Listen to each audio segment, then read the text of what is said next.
Renee Forney. By virtue of the authority vested in me by the Board of Trustees of Champlain College, I am pleased to confer upon you the degree of Doctor of Science and Technology, honoris causa, on this 13th day of May, 2017. Congratulations.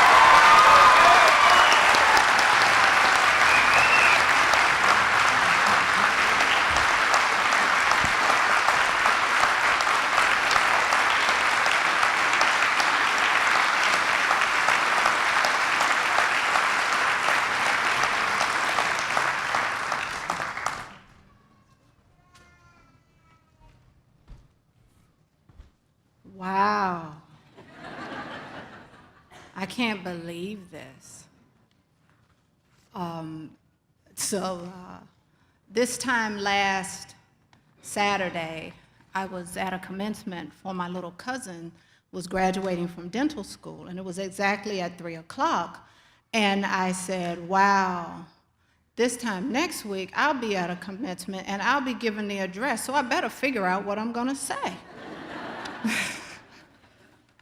So, that being said, good afternoon. And I would like to thank President Lackman, his cabinet, the Board of Trustees, and the faculty of Champlain College for giving me the opportunity to come and just share with you for a few moments today. I'd also like to thank Tim Cavanaugh, who's a very strategic part of True Ed, for not only having a vision of what True Ed should be all about, but being a wonderful host for us this weekend. I also want to thank the family and friends of the graduates for not only being here today, but being there for the graduates, being a support to them, being a mentor to them, being able to stand in the gap for them when they needed you. And I also like to thank my family for being here with me today and for supporting me on my journey, because this has truly been a journey. But most of all, I want to thank the graduates for all the hard work that you all have done that's brought you to today. Now I have 15 minutes or less to celebrate you and to inspire you. So let's start with the celebrating. Enjoy yourself. You worked hard, enjoy today. Like Prince would say, party like it's 1999. You've done a wonderful job with this chapter in the book. An excellent job. And I guess you're saying, well, what book is she talking about? See, to me, life is like a story. And each of you have a different story. But there's one thing that you all have in common. You all like change. Yep, you like change. It was change that drove you to begin this journey. It was change, the need, the want for something different in your lives that had you put everything on the line to start out on this path. Why did you want to get this degree? Because you wanted change. You wanted something different for yourselves and for your family. So you started out on this journey and you ran across this college called Champlain. Now, Champlain has a history of change and innovation.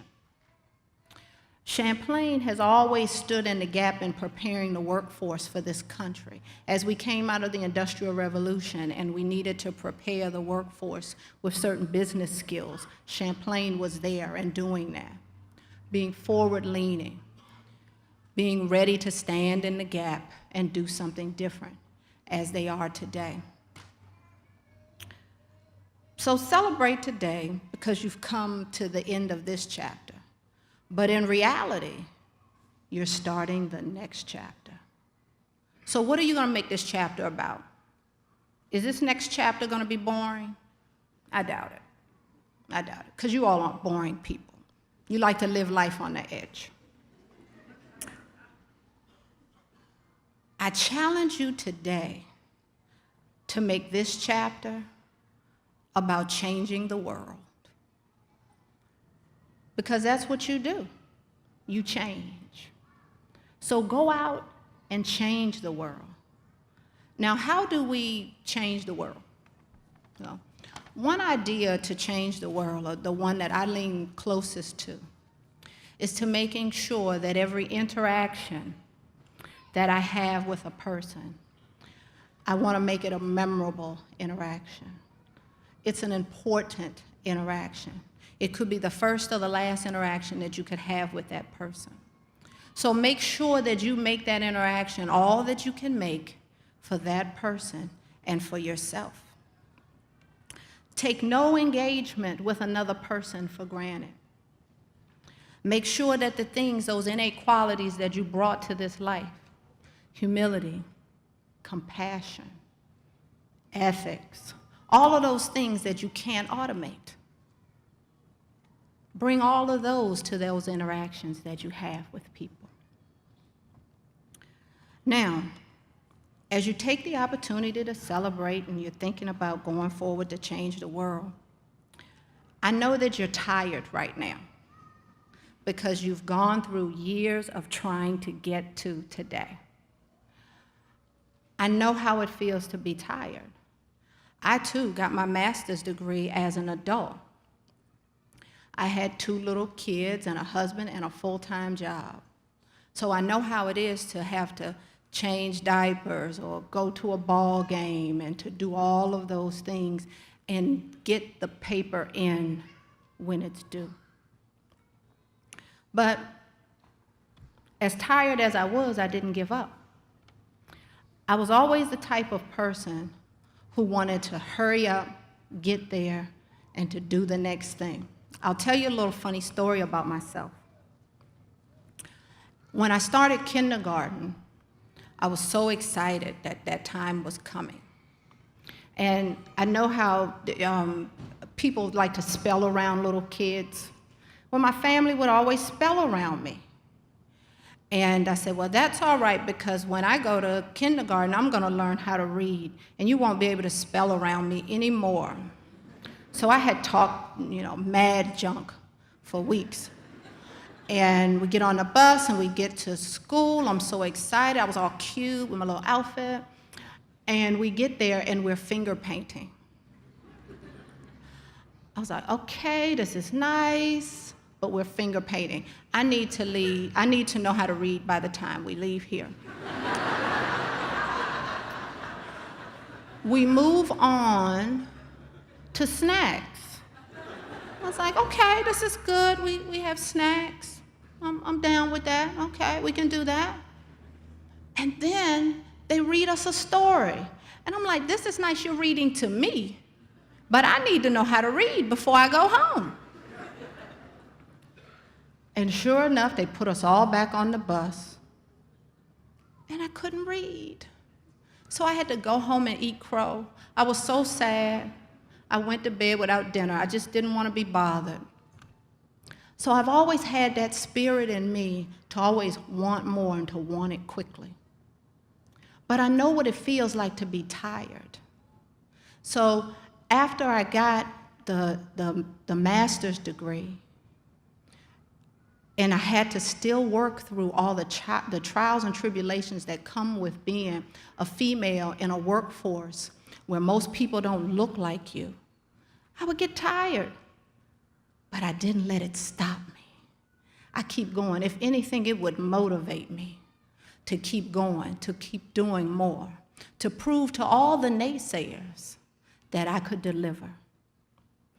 And the one thing that I kept in mind is to, again, make every interaction an important interaction. Make every interaction a special interaction.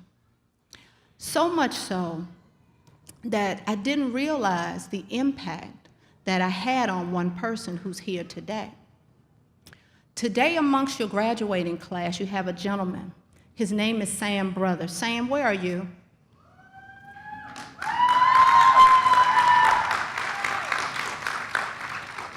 So Sam Brothers is one of the top digital forensics experts in the world. So if I get lost and anything digitally happens, please contact him because he could find me.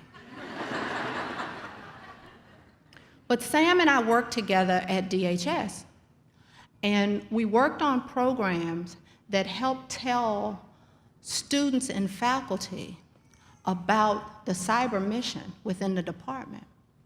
And I always sat in awe of this man and what his abilities were, and how he was able to not only be so technical, but be so kind and be able to reach out to others and to make them understand what his world was all about.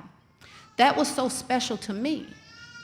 Now, on yesterday, when I saw him, I had no idea he was here. When I saw him on yesterday and he approached me and said, "Renee, you motivated me to do this." That's when I knew the motto that I had lived by all these years was real, and it is valid. So to everyone in here, think about what you want to make this next chapter. Think about the fact that I've come this far, and I didn't come this far by accident. Every trial and tribulation that I have been through to get me to this day is not in vain. Think about it in a way that allows you to go out and change this world like no other person could. So make all the remaining chapters of the book all that you want them to be. Walk in your gifts. Don't be afraid. My mom would tell me, "Lord, my baby has a mouth on her for the good and the bad." I used to have a problem when I was in school. I would just keep talking and talking and talking when I was in elementary school, never knowing that that was my gift. But walk in your gifts with everything you have. My dad always told me that nothing comes in a closed hand. So I ask you to please keep your hand open. Keep your heart open. Keep your mind open.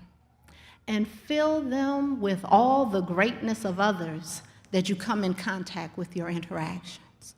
But at the same time, share your greatness with them. Now, your motto is "Let us dare." I dare you to squander the opportunity that has been placed in your hands. Now is the time for you to do you. It is the time for you to go make a difference, to go make a change in this world like no other. Make a change in your local community that will then follow to a change in this nation. Let us dare.